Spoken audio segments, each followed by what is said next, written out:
দিয়ে উপহারের আশা করা, উপঢৌকনের আশা করা।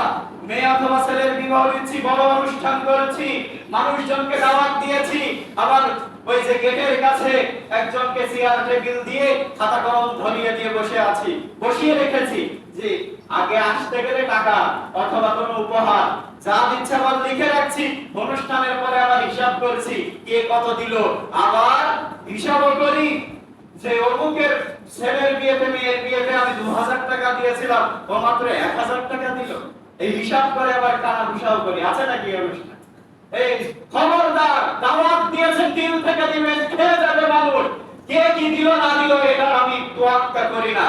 দিল থেকে দাওয়াত দিতে হবে, কোনো কিছু পাওয়ার আশা করা যাবে না। এর নামই হচ্ছে দাওয়াত। আজ একটা গরিব মানুষ রিকশা চালক দাওয়াত পেয়েছে, ও দাওয়াত পেলে এটা ভীত সন্ত্রস্ত হয়ে যায়, কিভাবে যায়, যে খাবোই মাত্র 300 টাকা দিয়ে আসতে হবে, 1000 টাকা 500 টাকা তো এখন আর দেওয়া যায় না, তাই 500 টাকা দেওয়া যায় না, সে রীতি উঠে গেছে। তো খাবোই 300-400 টাকা দিয়ে আসতে হবে 1000 টাকা, দেখেন ও নিজেই বিপদে পড়েছে। তাই দাওয়াত দিতে গেলে আমাদের মনটা উজাড়, কেউ থাকবে না ওখানে, এই কানা ঘুষা ইত্যাদি। আল্লাহ আমাদেরকে রক্ষা করুক, আল্লাহুম্মা আমিন।